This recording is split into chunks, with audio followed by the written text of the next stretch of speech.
Vamos a continuar con este recorrido que estamos haciendo, este libro de terapéutica de las enfermedades espirituales.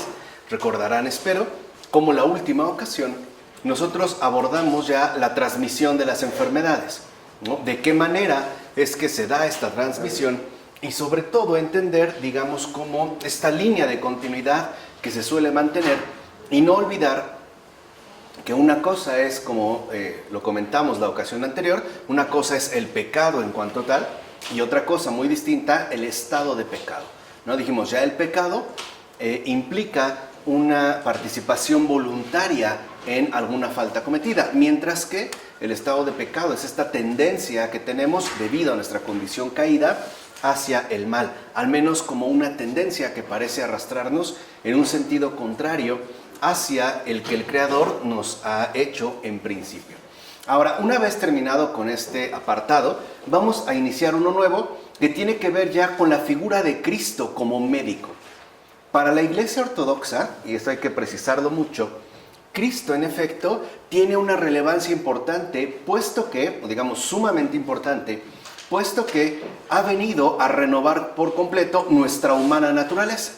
De tal forma que, igual como lo comentamos la ocasión anterior, no solo, por ejemplo, viene a instaurar el perdón de los pecados, como ciertamente ha ocurrido, sino que además ha venido a renovarnos ontológicamente, o sea, ha venido a restaurar por completo nuestra naturaleza caída.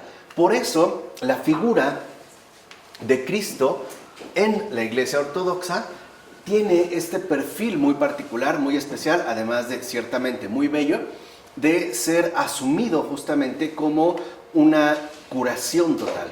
De tal manera que esta figura de Cristo médico para la Iglesia Ortodoxa va a ser como una referencia esencial y que de hecho van a enfatizar de manera constante. Además, digamos, perfil de médico que es atribuido a Cristo no es algo ciertamente inventado, o que la Iglesia quiera como imponerle o atribuirle de una manera más o menos arbitraria, sino que, como dijera San Ireneo, el mismo Señor dio testimonio de que había venido como médico de los enfermos.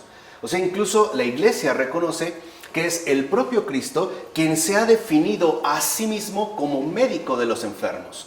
Y esto ya supone dos cosas. Por un lado, que hay una enfermedad que necesita curación. Y por otro lado, que que se ofrece una curación para la enfermedad en cuestión. Entonces es el mismo Señor, como afirma San Ireneo, quien dio testimonio de que Él había venido como un médico de los enfermos. Cristo, en efecto, declaró públicamente lo siguiente. Por ejemplo, no es la única referencia que podemos obtener del Nuevo Testamento, pero sí quizá una de las más claras. Por ejemplo, la que aparece en Mateo, en el capítulo 9, versículo 12. Ahí directamente dice Cristo, no tienen necesidad de médico los sanos, sino los enfermos. De tal forma que Él también ya hace apela a que hay una enfermedad que en efecto necesitaría, en todo caso, ser curada. Y que su presencia apela a la curación de estos enfermos. O sea, también él mismo se atribuye el estatus de médico. O bien, por ejemplo, en Lucas, capítulo 4, versículo 18, el propio Jesús menciona, el Espíritu del Señor está sobre mí. Retomando al profeta Isaías, y dice, me ha enviado a curar a aquellos que tienen el corazón roto. Ahora, esta expresión es muy bella porque no solo se refiere, cuando habla el Señor de aquellos que tienen el corazón roto, de una especie de malestar emocional. O sea, no está apelando Jesús precisamente al ámbito afectivo de la realidad humana, sino que, por el contrario, está hablando de esta especie como de rotura radical en lo referente a nuestra propia naturaleza. Recuerden que para el lenguaje bíblico, el corazón es el centro principal de la persona humana. O sea, aquello que constituye su más íntimo ser, su más profundo ser.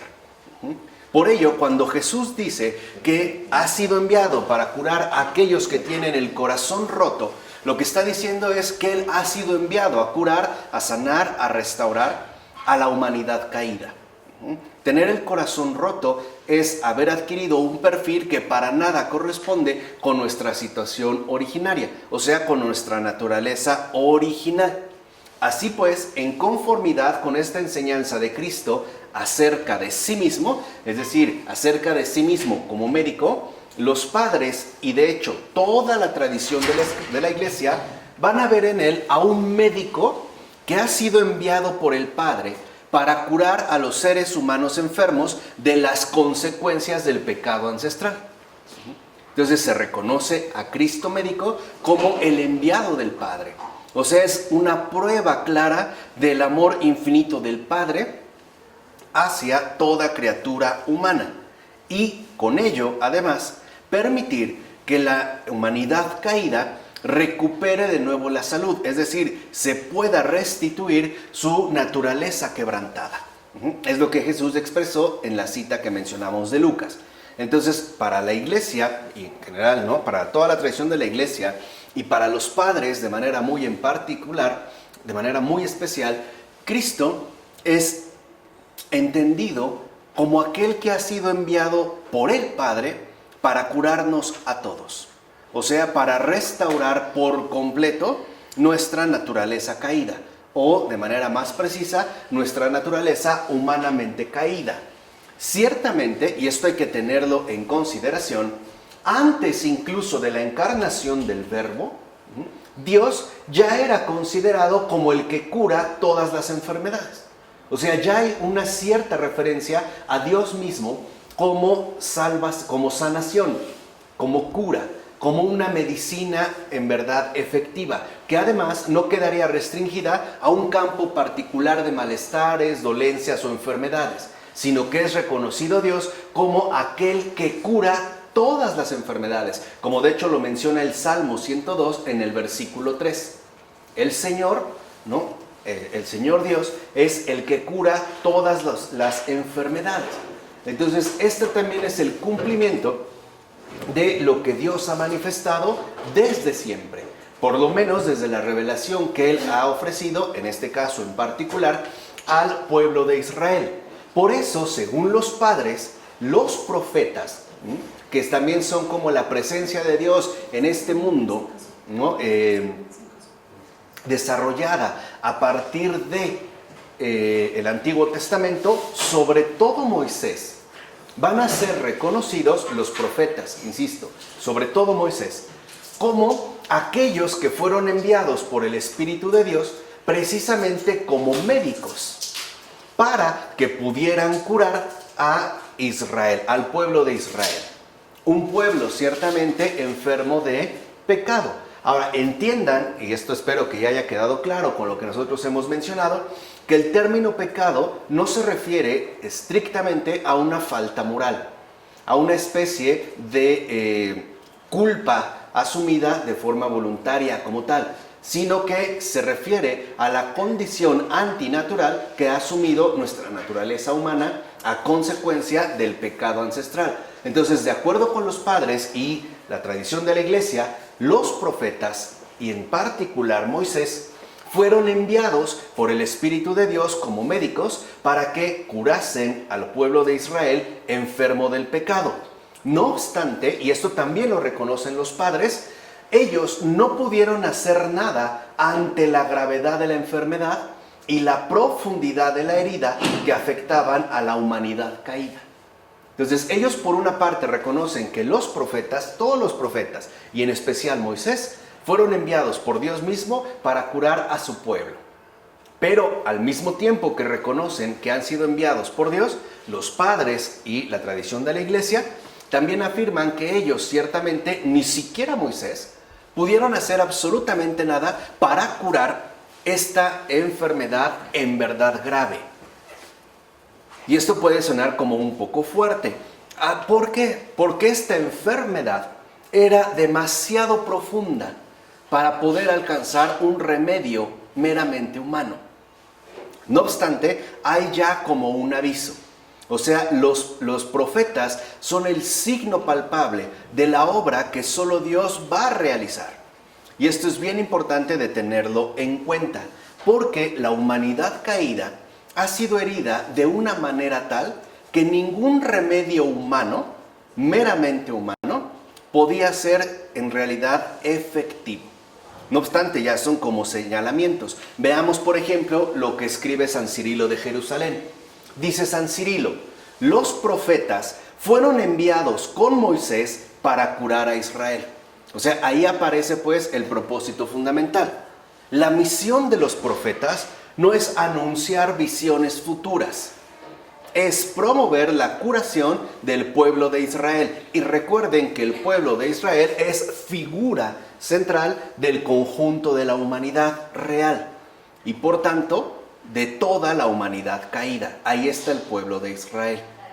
Todo lo que vivió el pueblo de Israel en conjunto no es más que la historia gráfica, si lo quieren ver así, ¿no? Resumida históricamente, de la humanidad en su conjunto y por tanto también de cada una de las vidas humanas. Entonces dice San Cirilo, ok, los profetas fueron enviados con Moisés para curar a Israel, pero, afirma San Cirilo, ellos cuidaban llorando sin conseguir dominar el mal.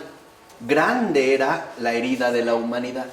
Entonces vean, por una parte, San Cirilo en efecto reconoce que los profetas y Moisés han sido enviados para curar al pueblo de Israel. Pero por otro lado, ellos consideran que este cuidado no es estrictamente curativo,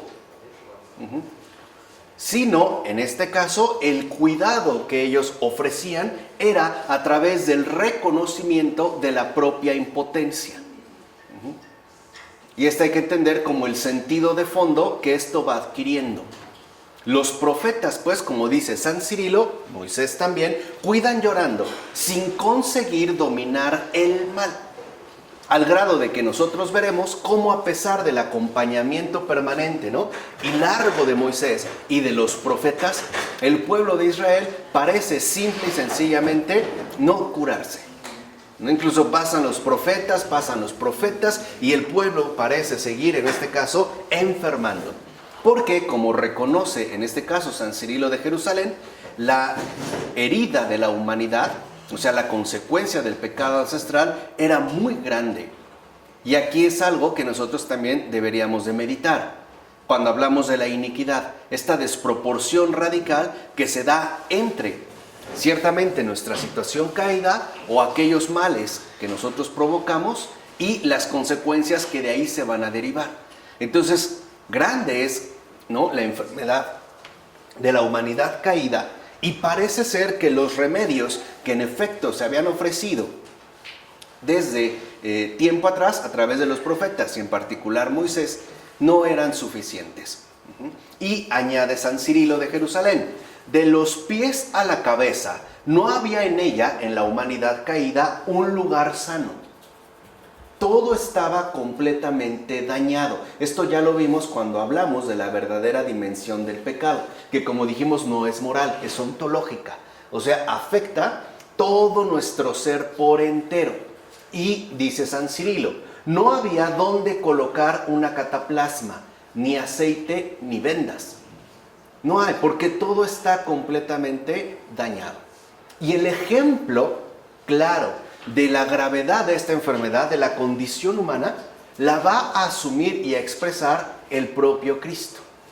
Si ustedes recuerdan, hay un momento en el cual Cristo ya es flagelado por orden de Pilato.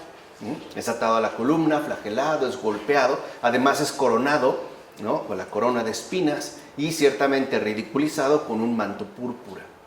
Incluso en los Salmos ya se menciona que el Hijo, ¿no?, de hombre no tenía aspecto humano. Es más, en la Biblia se dice claramente, por ejemplo en Isaías, lo siguiente: tenía aspecto de gusano. A ese grado, o sea, estaba completamente golpeado. No tenía una sola parte sana del cuerpo, ni una yema del dedo, ni una mejilla, ni la oreja. Todo estaba lastimado. Acuérdense que desde que lo apresaron la noche anterior, ¿no?, después de la cena del Señor, lo primero que empezó a recibir fueron golpes y maltratos. Cachetadas, empujones, salivazos, etc. Y si recuerdan, hay un momento en el que Jesús es colocado, por así decirlo, frente a frente a quien llamamos Barrabás. que este nombre también es muy significativo. Ahorita lo vamos a entender. Porque Barrabás no es más que la conjunción fonética del nombre original que le pertenece, que es Bar-Abá. Bar es hijo y Abá es padre. Entonces, Barrabás, que nosotros pronunciamos de manera corrida, en realidad es Barrabá. Y Barrabá es hijo de Dios. ¿Quién es este supuesto hijo de Dios? ¿Quién es este supuesto profeta? Es un bandido que además había sido, capturado por revuelta y era acusado de homicidio. En pocas palabras, este que se hace llamar Mesías, Redentor, que quiere sublevar al pueblo, etc., es al que se le va a reconocer como hijo de Dios. Mientras que Jesús, él sí es el verdadero hijo de Dios. Ahí hay como un enfrentamiento de propuestas. El pueblo, ¿a quién escogió? A Barrabás, a Barrabá, al homicida, al que ha sido acusado de homicidio. Pero en esta línea, cuando ya pasa la elección, antes de ello, Pilato, cuando ve salir a Jesús, se sorprende. Se sorprende de lo maltratado que está. Porque ya en ese momento, todo el cuerpo de Jesús era una herida completa. No había, como decía San Cirilo de Jerusalén, un lugar para colocarle una cataplasma, ni aceite, ni vendas. Y lo más fuerte es lo que pronuncia en ese momento Poncio Pilato. Lo que dice cuando ya tiene a Jesús encima y está sorprendido de lo lastimado que está. De hecho, hay santos que han visto que Jesús hubiera muerto desde antes, si no hubiera sido por la pura gracia del Padre. Y le dice la famosa expresión ecce homo. Ecce homo, que ese es en latín, y en español significa aquí está el hombre. Cuando le dice ecce homo, aquí está el hombre, en efecto, sin saberlo, Pilato está mostrando la verdadera condición humana. No tiene una sola parte sana, ni una. Está la naturaleza humana completamente destruida. Completamente, no tiene una parte sana. El cuerpo envejece, enferma y muere. El alma infestada de pasiones. La razón como enloquecida. La voluntad como torcida. Los afectos pervertidos. Todo está herido. Por eso es tan fuerte esta imagen. Cuando Pilato señala a Jesús y pronuncia ecce homo, aquí está el hombre, es real. Esta es la condición humana. Así está el ser humano. Y no es casual que Jesús lleve una corona de espinas. Porque acuérdense que en el Génesis, el ser humano, hombre y mujer, varón y varona, Adán y Adama, fueron creados como corona de toda la creación. Pero, a consecuencia del pecado, esta corona gloriosa se ha convertido en una corona de dolor. La vestidura que tenía, cuerpo incorruptible, es decir, no sometido a la muerte, ni al sufrimiento, ni al padecimiento, era gloriosa. Ahora lo que le queda es un jirón de tela, eso sí, púrpura. Recuerden que en la antigüedad, sobre todo entre los paganos, el color púrpura era un signo claro de realeza, ¿sabían? El púrpura solo lo utilizaba la realeza. Y la razón era muy simple. Porque ese color púrpura se obtenía a través de un pequeño molusco llamado chinchilla, que es como una especie de caracolito. Y era sumamente difícil de adquirir y además carísimo. Por eso teñir una túnica de púrpura solo era un lujo que podía darse la realeza.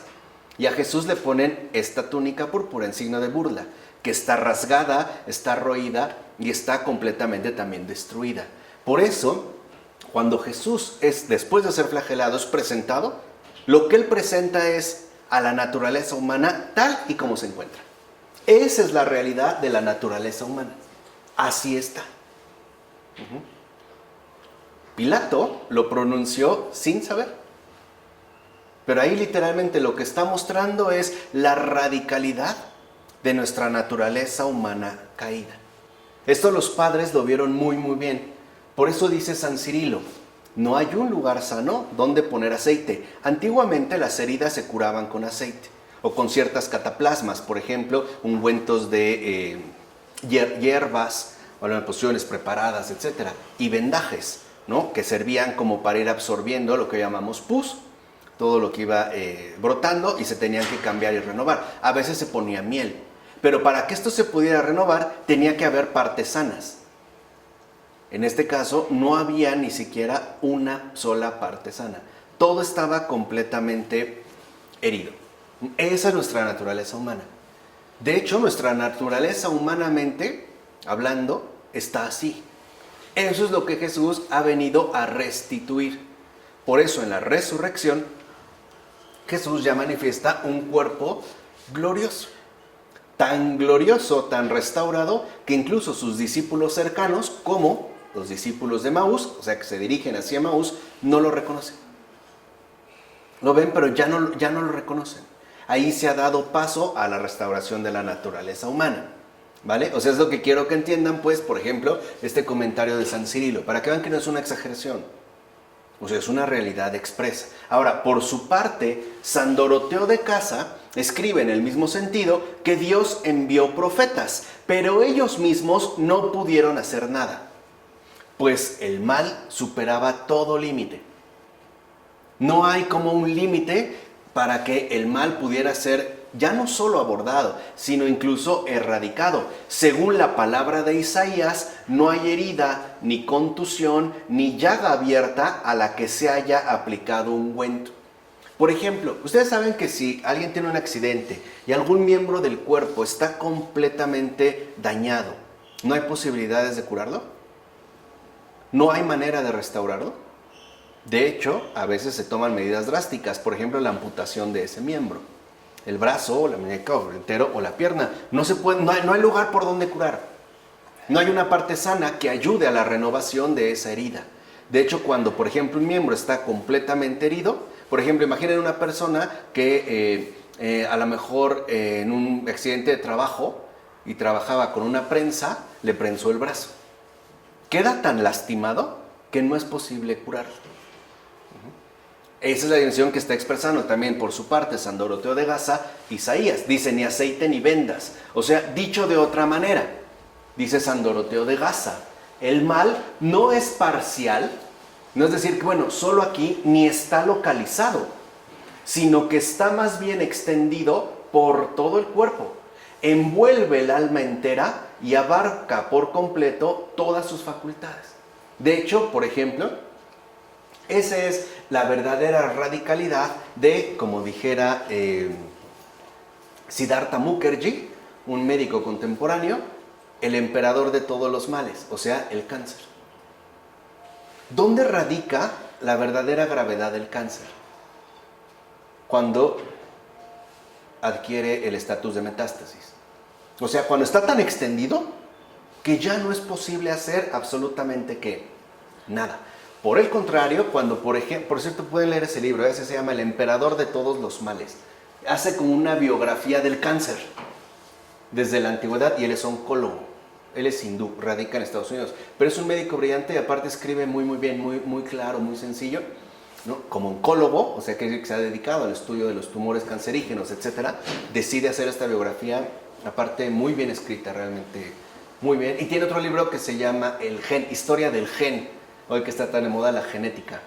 Creo que para un fin de semana, cada libro más o menos tendrá unas 600, 700 páginas, yo creo que para un fin de semana está bien, ¿no? Poderse aventar estas dos lecturas, una el sábado y otro el domingo. Bueno, entonces, esa es la radicalidad con el cáncer. Si el cáncer está localizado, o sea, si el cáncer es parcial, puede ser atendido, puede ser extirpado, o igual se puede retirar. Pero cuando ya no está localizado, o sea, cuando ya se ha extendido de una forma completa, o sea, cuando ya se ha realizado la metástasis, entonces sí, el cáncer es prácticamente incurable. Ese es el verdadero problema. Si alguien tuviera un tumor cancerígeno en donde fuera, pero solo está ahí, se puede extirpar. Así fuera a lo mejor amputando un miembro, como fuera. Pero cuando no, o sea, cuando este ya se ha extendido, ya básicamente es imposible. Por eso incluso Cuando ya se ha alcanzado un grado alto de metástasis, los propios médicos saben que cualquier tratamiento ofrecido es inútil. Por eso hay quienes prefieren incluso suspender las quimioterapias. Porque saben que, en efecto, ya no hay, pues, remedio. Digo, pongo esta imagen, ¿no?, para que se pueda entender la gravedad de esta enfermedad. Entonces, lo que los padres pretenden decir, y que ahorita nos es más accesible debido a estas imágenes, ¿no?, lamentables que tenemos con respecto al cáncer. Sabemos que de hecho el cáncer es la causa de mortalidad número 1 alrededor del mundo.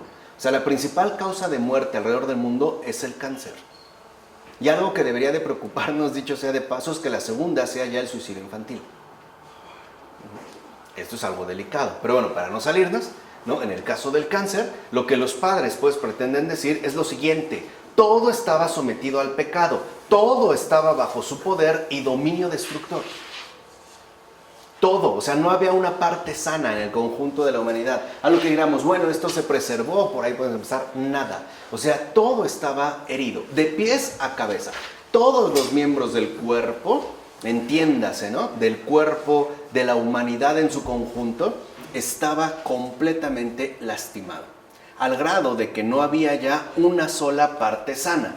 San Macario de Egipto, por ejemplo, afirma que con ocasión de la transgresión de Adán, entonces el enemigo se había dedicado a herir y entenebrecer al hombre interior. Una vez llegado a ese extremo, el demonio se había dedicado todavía a herir más y entenebrecer el hombre interior. Y estaba tan mal herido que nadie era capaz de curarlo. Fíjense lo que dice San Macario de Egipto.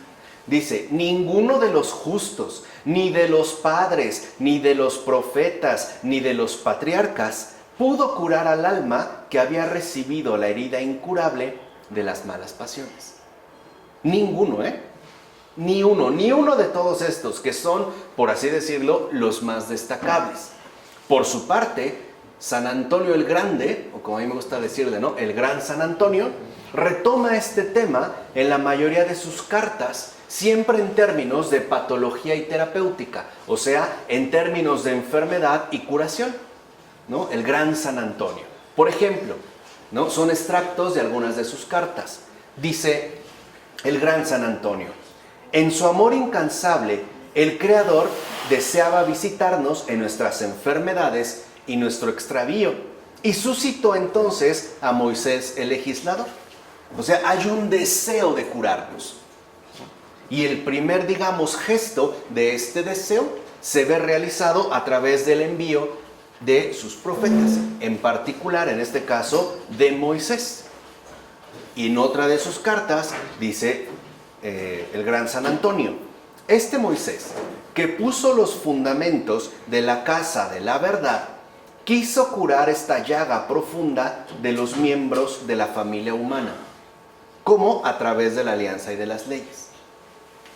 Si lo ven, todo lo que es Moisés no es más que ese intento, ¿no?, de enderezar al pueblo de Israel.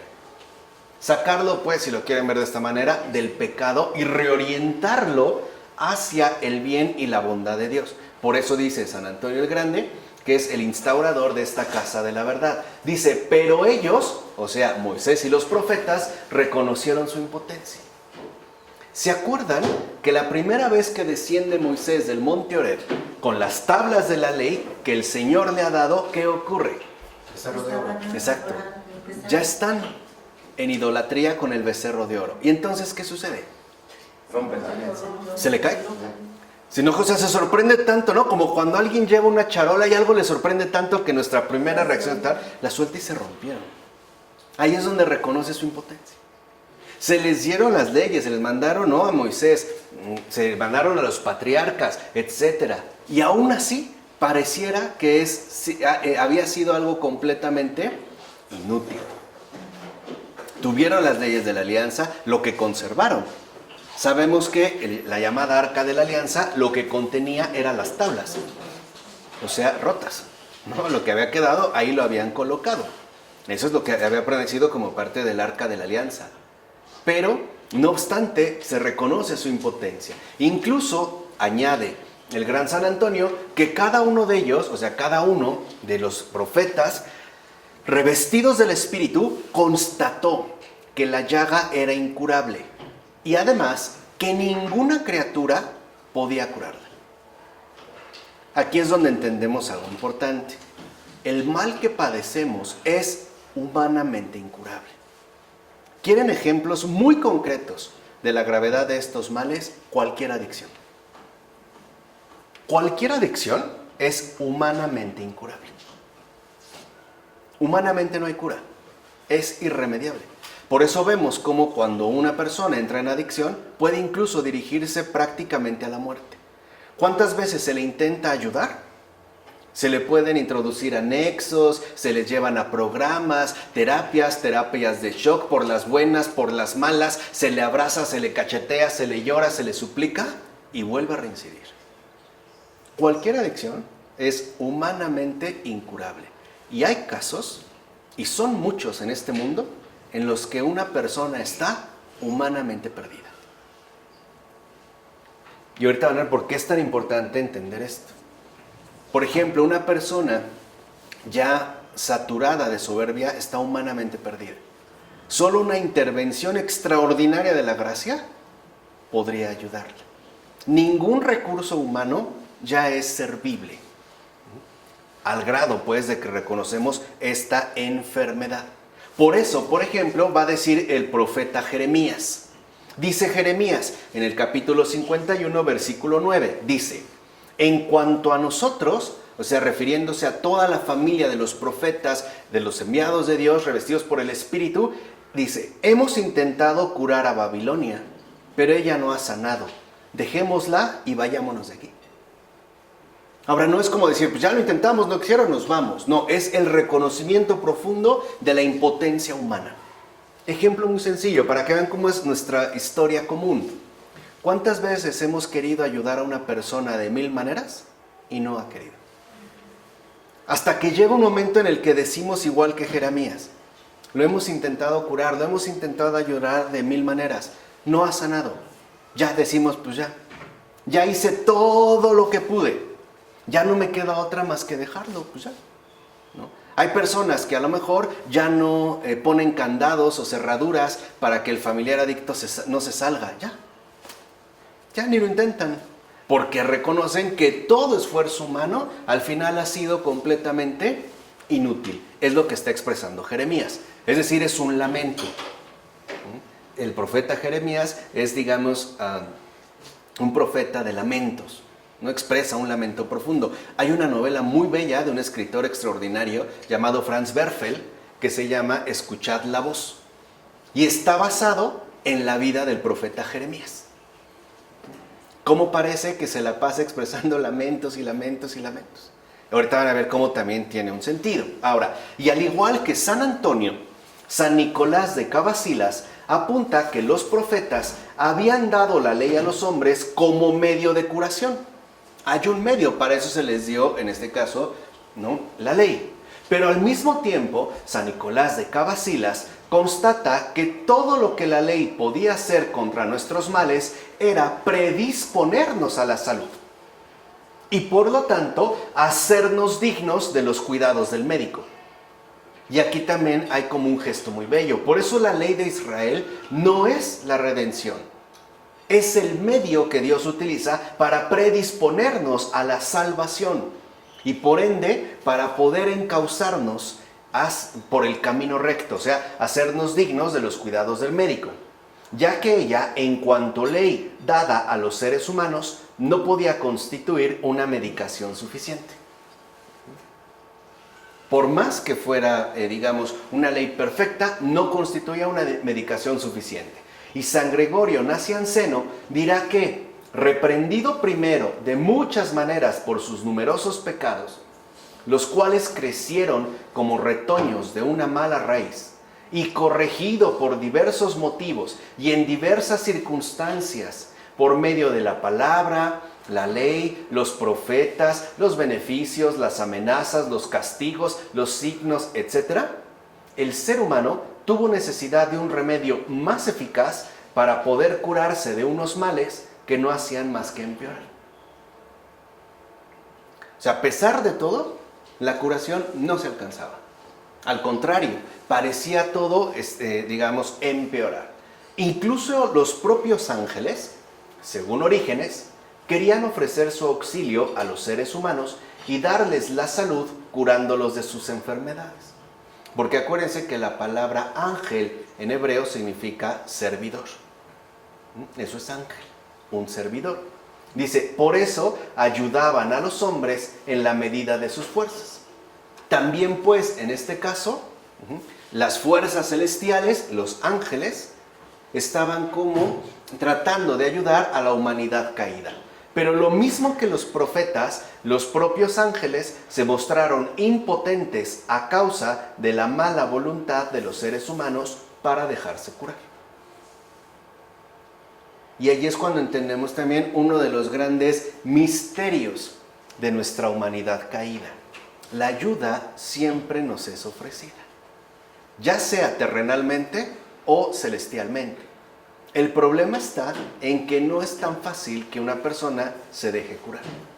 Es más probable que siga empeñado en su postura sin permitirse, en este caso, acompañar para curar. O sea, dicho brevemente, lo que parece predominar en la humanidad caída es una mala voluntad, que se traduce en no querer saber nada de una salvación. Por eso, por ejemplo, cuando alguien nos llama la atención, no, sí, ajá, pero por dentro no es cierto. Y eso lo único que hace es incrementar nuestros males. Ahí están los que crecen, ¿no? Como retoños de una mala raíz. Porque entonces también nos volvemos, por ejemplo, hipócritas, o burlones, o sarcásticos. Y creemos que le podemos ver la cara de estúpida a la gente. Lo que hacen es empeorar. Y además piensan que a lo mejor los demás no se dan cuenta, ¿no? O sea, entrar como en este tumulto de engaños, etcétera, de crecimiento. Lo que ahí podemos percibir es, en este caso, entonces, mala voluntad. Porque los seres humanos parecen no dejarse curar. Dice Orígenes, los ángeles hicieron lo que estaba a su alcance para curar a los seres humanos, pero los seres humanos no quisieron recibir la salud. No quisieron. ¿Cómo lo hicieron los ángeles? A través, digamos, de su cercanía, de sus buenas inspiraciones, de el estar siempre como aconsejándonos, guardándonos del mal, y a pesar de ello, nosotros decidimos seguir la mala voluntad. Por ejemplo, ¿cuántas veces vamos a hacer algo que no está bien y escuchamos como esa voz que nos dice, no lo hagas? Suave y sutil. Y lo que al final parece predominar es, pues no me importa, yo lo hago, ¿no? Me lo haya dicho quien me lo haya dicho, no me interesa. De esta forma, se podían como manifestar. Así pues, en razón de la particular gravedad de la enfermedad que afectaba a la humanidad caída, los propios ángeles, continúa Orígenes, veían que sus remedios eran muy inferiores a lo que la curación de los hombres exigía. O sea, no había en la tierra y en el ámbito de lo celestial, angélico, algo realmente eficaz para poder curar a la condición enferma de la humanidad caída.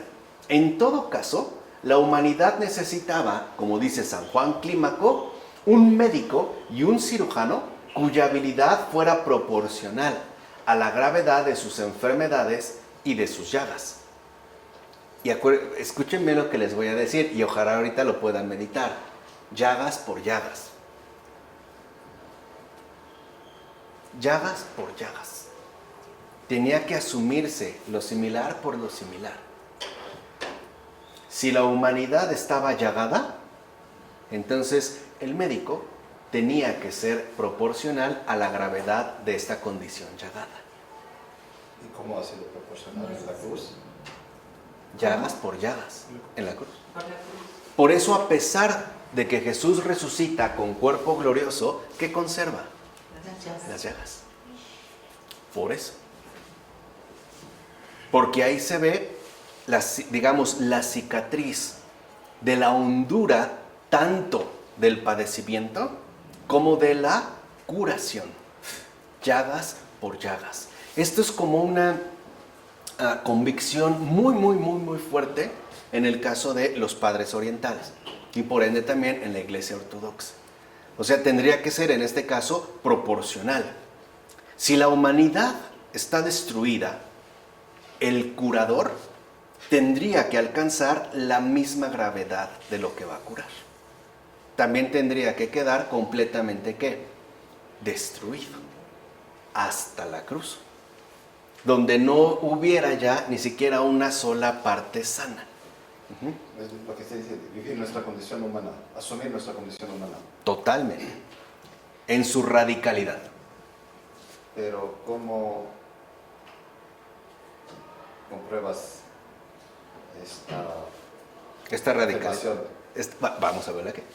Llagas por llagas, ¿no?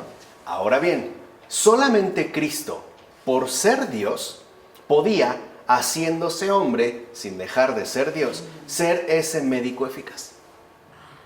O sea, la gravedad supera todo lo terrenal y todo lo celestial. Solo Dios mismo podía ser proporcional al mal que padecíamos. Solo Él.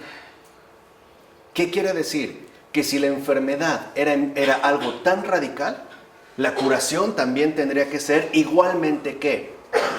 Radical. Es lo que expresa Pablo. Cristo no tuvo problemas con hablar de la kénesis en abajarse, ¿no? A la condición de hombre. Y una vez como hombre todavía bajarse más, volverse dócil y obediente, aceptando incluso la muerte. Y el remate brillante de Pablo es que dice, ¿y una muerte qué? De cruz. Más bajo no se puede caer. Ahora, aquí es extremadamente importante no perder de vista que Cristo mismo es Dios. Entonces, lo que Él realiza es, aquí sí, desproporcional, invierte pues, ¿no? La desproporción que se padecía en términos de la enfermedad. Y de hecho, lo fue, según el envío que recibió del Padre compadecido de todo el género humano. Recuerden cuando vimos, ¿no? Esta gran mística, Adrienne von Speyer, con el triunfo del amor, que algo que nos tuvo que quedar muy claro es que el amor nos ama a tal extremo que incluso parece ponernos en primer lugar antes que a su propio hijo. Prefiere que sea su propio hijo el que sufra y no nosotros. Como que hace una especie de intercambio. A él lo entrega y a nosotros nos rescata, ¿no? Cambia a su hijo por nosotros, es decir, por todos nosotros. Así pues, este médico eficaz enviado por el Padre compasivo fue también la respuesta que Dios diera a las súplicas de los profetas, de los ángeles y de toda la asamblea de los santos. ¿Se entiende? O sea, es como una respuesta. Entonces, aquí lo que vemos, pues, es que hay ya una respuesta. Los profetas, al reconocer su impotencia, también los ángeles, los justos, los patriarcas, etcétera, lo que pueden hacer es gemir y suplicar. Y entonces, Dios mismo ofrece ya esta respuesta. ¿Qué quiere decir? Que cuando nosotros padecemos un caso humanamente perdido, lo que nos queda es gemir, llorar y suplicar. ¿Cuántas madres no lo hacen por sus hijos perdidos? Por sus seres queridos extraviados. Y es la única manera en la que Dios también va a ofrecer una respuesta. No perder de vista este perfil compasivo. Por eso, San Cirilo de Jerusalén va a decir, las heridas de la humanidad superan nuestros tratamientos. Nosotros no somos capaces de remediar nuestra miseria. Te necesitamos a ti para enderezarnos. ¿Qué es lo que vimos cuando estudiamos el Padre Keating y los 12 pasos? Esto. ¿Cuál es la lección central del programa de AA? Reconocer esto. Mis heridas, mis enfermedades, mi adicción supera mi tratamiento. ¿Cuántas veces no he intentado dejarlo, han intentado y no? No somos capaces de remediar nuestra miseria. Te necesitamos a ti para enderezarnos. Este síntesis, nosotros no somos capaces de remediar nuestra miseria, te necesitamos a ti para enderezarnos, es el mensaje profundo de todos los profetas. Si uno lee con atención el Antiguo Testamento y realmente entiende el espíritu de la letra, lo que vemos en los profetas es una súplica permanente. Lo que comprueban una y otra vez los profetas es que las heridas de la humanidad superan los tratamientos que se le ofrecen. Que nosotros humanamente no somos capaces de remediar nuestra miseria. Te necesitamos a ti para enderezarnos. Para los padres, entonces, algo es claro. El Padre compasivo no despreció ni desprecia nuestra raza herida. Nos ama y nos envió y envía a su Hijo como médico que cura toda enfermedad. Y aquí está la primera parte de la respuesta que solicitaba Ronnie. El Hijo, de hecho, se amolda a nuestras humanas debilidades y cura todo aquello que esté aquejado por la enfermedad. Todo, empezando por nuestra propia naturaleza humana.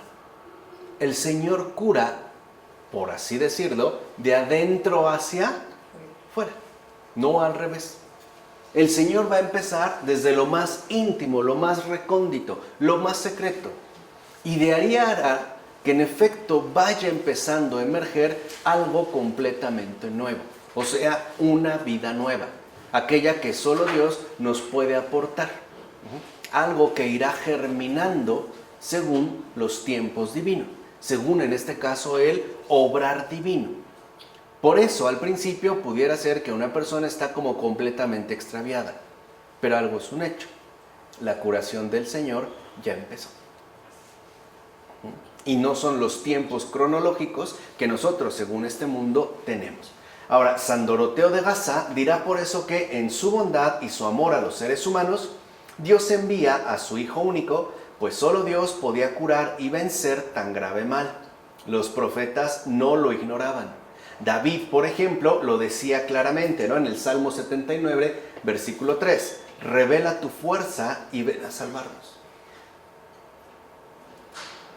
No decía, danos con qué salvarnos. Ven tú a salvarnos. Te necesitamos a ti para enderezarnos. No dijo, envíanos un remedio. Esto en pocas palabras es irremediable. Y el pecado es irremediable.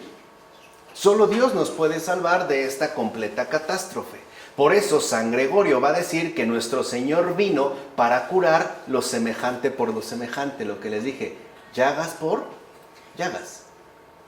¿Quieres curar lo semejante? Solo lo puedes hacer a través de hacerte semejante a eso. El alma por el alma, la carne por la carne. Aquí se ve pues la radicalidad de nuestra respectiva salvación. Y dicha curación, como afirma San Amonas, es total e integral. Dice San Amonas, el Padre ha enviado del cielo a su Hijo para que cure todas las dolencias y enfermedades del género humano. Ahí está pues el propósito del Padre compasivo. Dirá San Antonio el Grande, la llaga era incurable. Ninguna criatura podía sanarla, solo el Hijo fiel al Padre. Él, el Salvador, es un médico sagaz y ellos, o sea los profetas, lo sabían bien. Lo único que hacen los profetas y la ley es prepararnos para el médico eficaz. O sea, en realidad todo el Antiguo Testamento apunta a Cristo. A quien nos dirige realmente es a Cristo. Jesús se los dijo, ¿no?, a los fariseos y a los maestros de la ley. Si ustedes realmente creyeran a Moisés, creerían en mí. No se hubieran pues desviado. Por eso, continúa, se reunieron y presentaron a Dios por los miembros de esta familia de la que nosotros formamos parte, una plegaria unánime. Entonces Dios, desbordante de amor, vino a nosotros. Continúa San Antonio el Grande. Al Padre le conmovió esta súplica que los santos dirigían a su bondad. Y puesto que ninguna criatura podía curar la profunda herida del género humano, Él mismo vino a nosotros. De hecho, a partir del pecado ancestral estábamos completamente perdidos. Humanamente no había ningún remedio, ni los ángeles podían. Estaríamos completamente perdidos. Dice San Antonio, las entrañas de nuestro Creador se conmovieron por nosotros. En su bondad quiso devolvernos a nuestro estado original que nunca debió desaparecer. Y no ahorró ningún esfuerzo, sino que visitó a sus criaturas para poder salvarlas a todas. Así pues, el Hijo es la bondad del Padre. El enviado para salvar al mundo Él es el gran médico que puede y quiere remediar todos nuestros males. Llagas por llagas. Si en tu vida hay llagas profundas, ahora lo que Él te propone, por decirlo de una manera, a tu libertad creatural, es una especie de intercambio. ¿Por qué no intercambiamos tus llagas por mis llagas? Vamos a presentarlo de otra forma un poco más evidente. ¿Por qué no intercambiamos tus sufrimientos por mis consuelos? ¿Por qué no intercambiamos tu angustia por mi paz? ¿Por qué no intercambiamos tu locura por mi cordura? ¿Por qué no intercambiamos tu pecado por mi gracia? ¿Por qué no intercambiamos tu miseria por mi grandeza? ¿Por qué no intercambiamos llagas por llagas? Aquí es cuando vemos cómo asume en integridad nuestra humana condición. Por eso San Macario escribirá que el ser humano estaba tan gravemente herido que nadie era capaz de curarlo. Solamente Dios era capaz de ello. Solo el Señor tenía esa capacidad. Así pues vino Él mismo, y citando a Juan, en el capítulo 1, versículo 9, quitó el pecado del mundo. Y aquí es donde entramos a ver como una dimensión fundamental que a veces solemos pasar por alto. El Señor es pues el único Salvador, el único que tiene el poder de salvar incluso lo que no podía ser salvado, porque para Dios nada es imposible. Y eso es lo que Jesús mismo dijo en varias ocasiones, ¿no? Lo que es imposible para los seres humanos, para Dios es posible. Y Él lo dijo claramente, para Dios nada es imposible, por eso es Dios. Fue cuando le pidieron quién podrá salvarse. Dice, si es esto, entonces ¿quién podrá salvarse? Y dice, claro, lo que para los seres humanos es imposible, para Dios es posible. O sea, para Dios nada es imposible. Y aquí entendemos entonces como un aspecto central. Para nosotros salvarnos por nosotros mismos es imposible. Ni siquiera lo podremos hacer por medio o con la ayuda de otra criatura. Solamente podemos aceptar la salvación que nos es ofrecida. Eso es lo único que podemos hacer. Y para ello tendría que tener como una visión amplificada. Por una parte, reconocer y aceptar mi humano fracaso. Y por otro lado, reconocer y aceptar la grandeza divina. O sea, fracaso y gloria. Miseria y gracia, pecado y perdón, ambas cosas de manera conjunta. Por eso no tendríamos nosotros que desconfiar de Dios como Dios, porque aunque haya algo humanamente imposible, para Dios todo es posible. Por eso también hay milagros. ¿O no? Ha habido casos donde humanamente todo está perdido. Y de repente pareciera, ¿no?, que Dios se manifiesta de una manera tajante, al grado de que no tendríamos una explicación humanamente convincente de cómo sucedió tal cosa. A veces puede ser más evidente que otras. Pero en definitiva hay muchos casos donde también podemos ver cómo en efecto para Dios nada es imposible. Ni resucitar a los muertos, quitar una enfermedad, mover un corazón, restaurar la naturaleza humana, recrear todo, etcétera, etcétera, etcétera. Por eso San Clemente de Alejandría dirá que Jesús fue el único médico de todas nuestras heridas, pues es Dios mismo quien busca paternalmente a su criatura y la cura de su caída. Entonces Jesús es justo la manifestación paternal de Dios. Por eso le dijo a Felipe, quien me ve a mí, ve al Padre. Ve este envío del Padre que en efecto, ¿no?, tiene como misión curarnos de todas nuestras heridas, no solo de algunas, sino de todas. No es de extrañar entonces que se considere a Cristo Jesús como aquel que ha venido para reformar al hombre dislocado. mostrándole así a su propia criatura el extravío en el cual se encuentra. Y si quieren una prueba muy clara del extravío en el cual nos encontramos, basta con darnos cuenta qué difícil nos es comprender las palabras del propio Jesús. O sea, para que entendamos la dislocación en la que estamos, ¿no? El desorden en el que vivimos, o sea, nuestra condición caída, basta con que veamos las propias palabras de Jesús y veamos qué difícil nos es comprenderlas, aceptarlas y más aún todavía asumirlas. Cuando te dicen si alguien, ¿no?, te golpea en la mejilla derecha, ponle también la izquierda, por mencionar un caso muy común, de entrada no entendemos hacia dónde se dirige. Cuando el Señor dice no hay amor más grande que aquel que da la vida por sus amigos, tampoco lo entendemos. Perdona a tus enemigos, tampoco lo entendemos. Bendice a los que te persiguen, tampoco lo entendemos. Para tener comunión con Cristo. Exacto, porque ese es, digamos, lo que muestra el extravío en el que nos encontramos. De hecho, por eso muchas palabras de Cristo, la verdad, nos parecen oscuras e ininteligibles. Y no es por Cristo, es por nosotros. Es como si tuviéramos una especie de sordera profunda. Hay cosas que alcanzamos a escuchar, pero hay cosas que en definitiva no escuchamos. En pocas palabras, no es que Jesús sea raro, los raros somos nosotros. Eso es lo que Jesús viene a exponer en este mundo. El estado, pues, ¿no?, errático en el que se encuentra y por lo tanto a mostrar el extravío en el que nos encontramos cada uno de nosotros.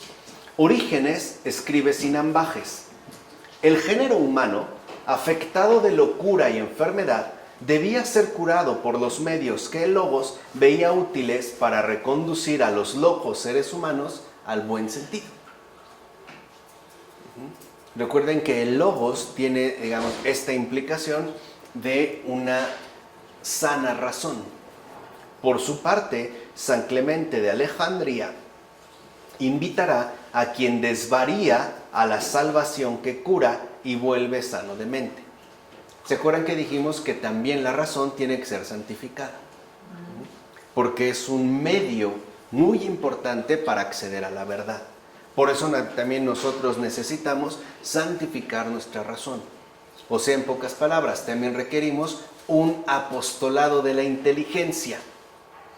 Que la gracia también, ¿no?, desborde nuestro nivel intelectual, pues. Porque es un medio que conduce a la verdad. Si no, estamos en el desvarío. O sea, vivimos en la locura, que es el extravío, y no realmente en la cordura. Basta ver la forma en la cual vivimos, que de hecho me parece que queda patente a partir de darnos cuenta de todos los efectos que produce las pasiones, o sea, nuestra condición patológica, ¿no?, en sus múltiples manifestaciones. Ahora, no olvidemos que el mismo nombre de Jesús, Yeshua, significa Yahvé salva. Ese es el significado de Yeshua en hebreo, ¿no? Yeshua, que nosotros pronunciamos como Jesús, significa Yahvé salva. Habría que ver, por ejemplo, podemos confrontar Mateo, capítulo 1, versículo 21, o bien Hechos de los Apóstoles, capítulo 4, versículo 12. Por tanto, el nombre de Jesús significa Él, o sea, el Señor, o sea, Dios mismo, o sea, Yahvé salva. Ahora, este nombre, ¿quién lo mencionó? ¿Lo puso San José? El ángel Gabriel. El ángel. ¿Qué quiere decir? Esto es obra de Dios mismo. Por eso no es que digamos, que ni siquiera José o María se lo hayan impuesto a Jesús. Le pertenece por derecho propio. Él, su persona, es salvación. Su propia persona es la salvación. Por eso Yeshua significa Él, y entiendas, el pronombre personal no es un artículo. Nosotros hablamos de el Salvador como si fuera un artículo. No, es un pronombre. Él, el Señor tu Dios, o sea, Yahvé salva. Y la prueba más patente la tenemos, afortunadamente, en los propios evangelios. Salvará a su pueblo de sus pecados. Salvará a sus pueblos de sus pecados, vendrá, ¿no?, como médico, como curación. Y recuerdan donde hay un momento donde en una noche los apóstoles salen a pescar. Está oscuro. ¿Alguna vez han estado en el mar de noche?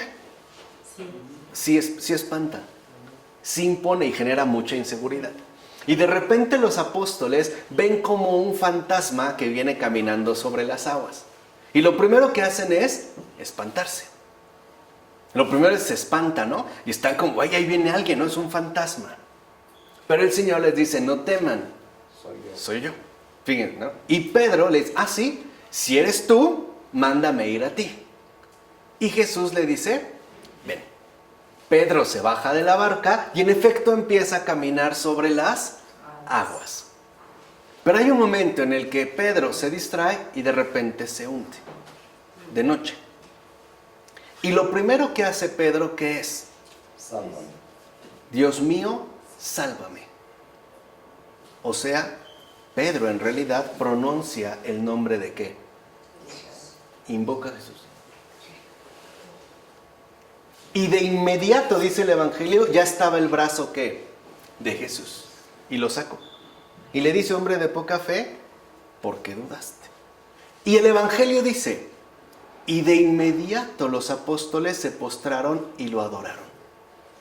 No lo adoran porque camina en las aguas.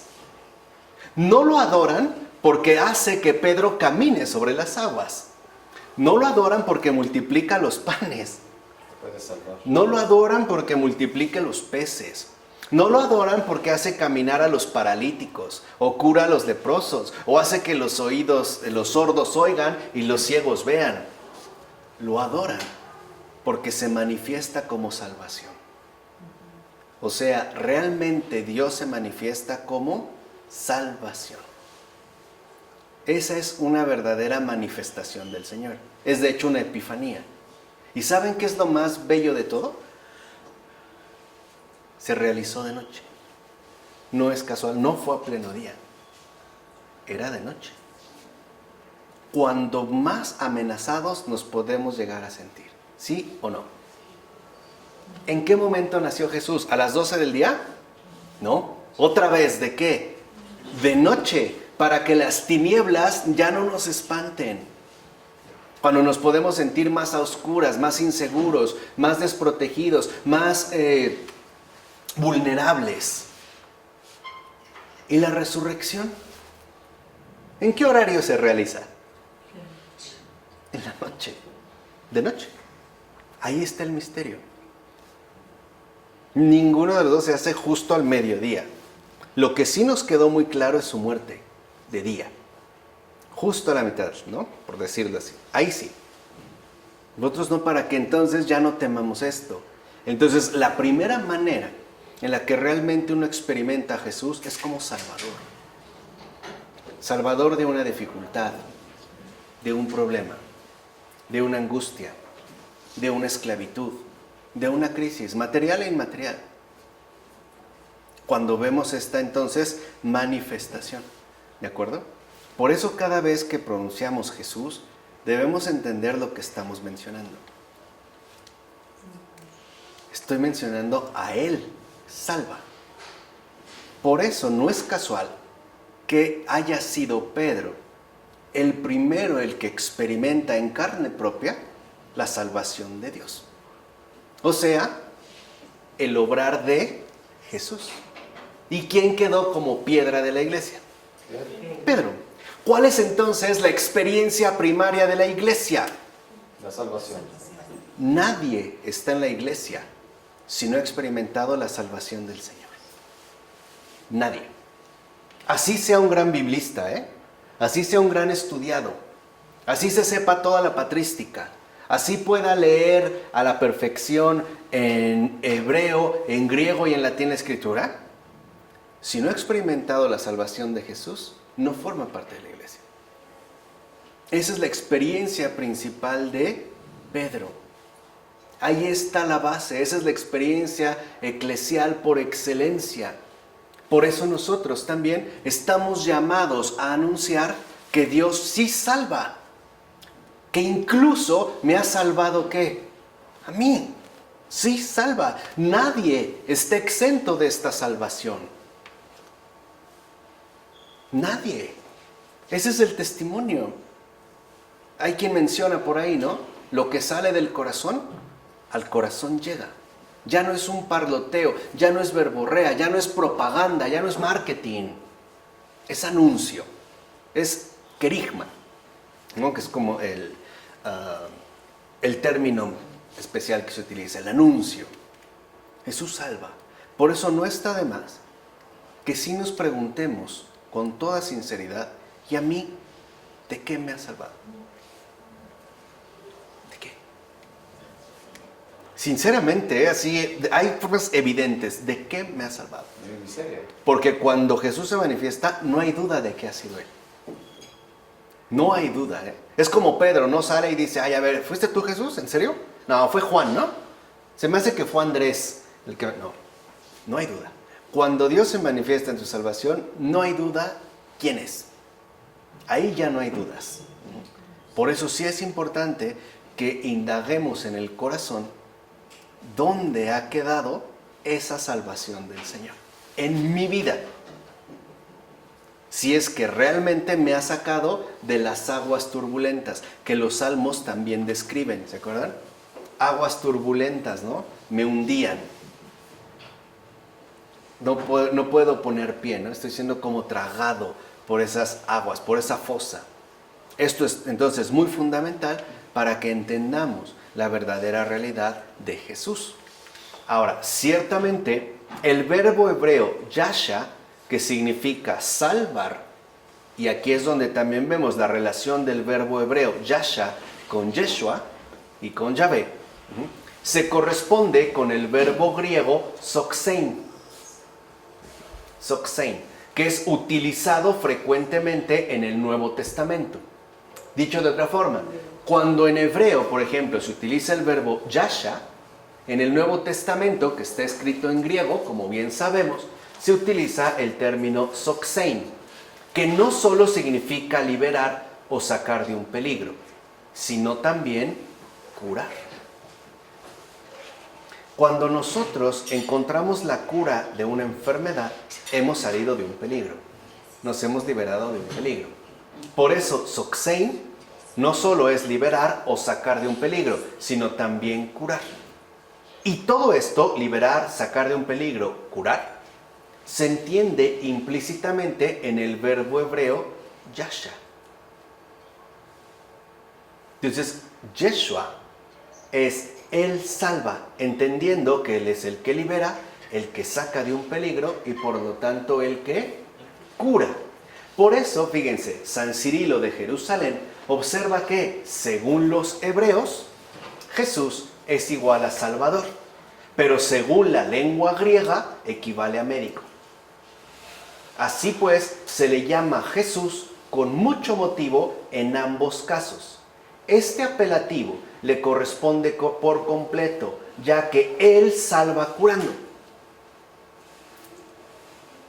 Por eso cuando les preguntaba, bueno, ¿de qué manera se ha manifestado Jesús en mi vida? ¿De qué manera me ha salvado? También es darnos cuenta de qué me ha curado. ¿Cuáles son las miserias de las que me ha rescatado? Por ejemplo, mis modos equivocados de pensar, de sentir, más aún de vivir. ¿De qué abismos? Solo Él me pudo librar, nadie más pudo, ni yo mismo.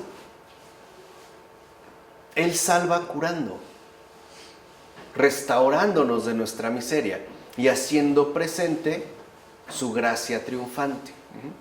Ciertamente, la Iglesia ortodoxa ha integrado esta forma de considerar a Cristo según la concepción medicinal de la salvación que trae. ¿Y qué es la que a mí me interesa? Que en efecto, nosotros no perdamos de vista. Porque sí me parece que en nuestra Iglesia romana, ciertamente occidental, esta concepción medicinal de la salvación que Él trae está muy desdibujada. Está muy debilitada. Sí tendemos, al menos, a asumirlo como en términos jurídicos, como en términos de un canon jurídico, y no de una renovación profunda. Esta concepción medicinal de la salvación Impregna de hecho el conjunto de sus rituales sacramentales y de sus servicios litúrgicos.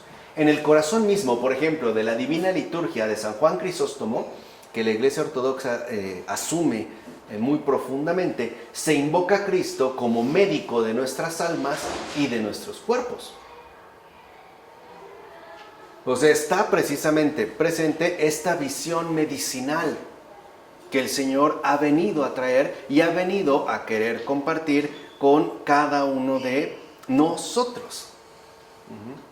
Y es quizá esta visión medicinal la que nosotros deberíamos también de intentar experimentar o atravesar, dejando a Dios, en pocas palabras, que haga o que realice su obra redentora también en mí y en todos y cada uno de nosotros. No solo pensando que el punto está, por ejemplo, en el perdón de los pecados, sino en la restauración de todo mi ser, en la renovación integral de toda mi naturaleza, al grado de que yo en efecto ya me pueda manifestar como una criatura totalmente nueva. ¿Quién es entonces, para terminar ya en esta ocasión, quién es un cristiano? El que ha experimentado en carne propia la salvación y curación de Cristo el Señor. Ese es el cristiano. Esas son las piedras vivas de la Iglesia. Pero en forma continua. No, claro. O sea, que tiene esta experiencia fundamental y además renovada. Y renovada constantemente, a veces diariamente.